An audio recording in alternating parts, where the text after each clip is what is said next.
Hello, ఈరోజు ఇరుముడి cinema గురించి మాట్లాడుకుందాం. కథ ఏమిటంటే, హీరో ఒక చిన్న లైవ్ టాప్ పెట్టుకుని ఉంటాడు.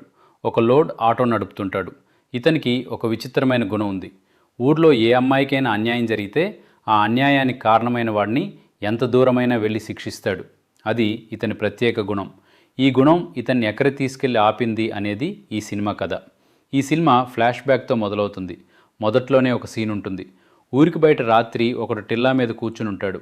ఆ మార్గం నుంచి వెళ్ళే వాహనాలన్నీ ఆపి, హీరో కూతురికి జబ్బుంది కాబట్టి మీరు ఆ వైపు వెళ్తున్నప్పుడు హారన్ వేయకుండా మెల్లగా వెళ్ళండి అని చెప్తాడు.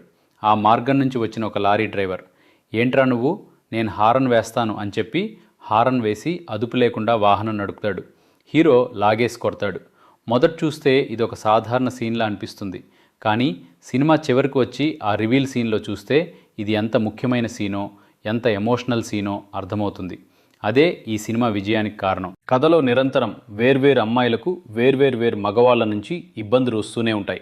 వాటన్నింటినీ హీరో తట్టుకుంటూ ఉంటాడు. హీరో తన కూతురికి ఒకటి చెప్పి ఉంటాడు.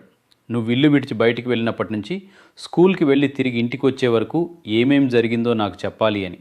ఆ అమ్మాయి కూడా సరిగ్గా చెప్తుంది.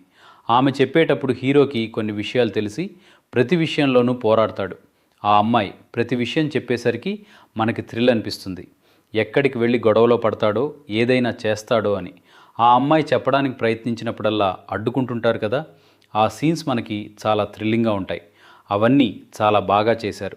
అంతేకాదు, మనం చాలా సినిమాలు చూసాం కదా, ఈ సినిమా నడుస్తున్నప్పుడు తర్వాత ఈ సీన్ వస్తుంది అని మనం అనుకుంటాం. సరిగ్గా ఆ సీన్ వస్తుంది. ఆ తర్వాత మళ్ళీ తర్వాత సీన్ ఇది వస్తుంది అని ఊహిస్తాం. కానీ అది రాదు, వేరే ఏదో జరుగుతుంది. అదే ఈ స్క్రీన్ ప్లేలోని మ్యాజిక్. దాన్ని చాలా అద్భుతంగా చేశారు. మనం ఒకటి అనుకుంటాం, అది ఒకటి జరుగుతుంది. దాన్ని చాలా బాగా చేశారు. ఈ సినిమా రవితేజ సినిమా కాబట్టి మనం పాలయక్కరన్ సినిమా చూసినట్టు ఒక మైండ్ సెట్తో వెళ్తాం. ఇతను దాదాపు జూనియర్ పాలయక్కరన్ లాగే ఉంటాడు కదా. ఆ సినిమాల్లో కలర్ఫుల్ సెట్లు, ఆర్టిఫిషియల్ సీన్స్, 2-3 హీరోయిన్ డ్యాన్సులు ఇలా ఉంటాయనుకుంటాం. కానీ ఈ సినిమా పూర్తిగా దానికి భిన్నంగా ఉంది. వీలైనంత వరకు లైవ్ లొకేషన్లలో, వీలైనంత వాస్తవికంగా చేశారు. అది ఈ సినిమాకి పెద్ద ప్లస్. ఈ సినిమా హైలైట్ అంటే ఆ తండ్రి కూతురు సీన్స్. రవితేజకి కూతురుగా ఒక అమ్మాయి నటించింది. నిజంగానే ఇద్దరూ తండ్రి కూతురులా కనిపిస్తారు. అందుకే సినిమాలోని అన్నాలోని అన్ని ఎమోషనల్ సీన్స్ మనకి చాలా బాగా కనెక్ట్ అవుతాయి. చివర్లో అందరికీ కళ్ళు చెమ్మగిల్లేలా చేశారు. సాధారణంగా రవితేజ సినిమాల్లో 2-3 హీరోయిన్లు ఉంటారు. ఇతను చేసే చేష్టల నుంచి అమ్మాయిలను కాపాడేలా ఉంటుంది.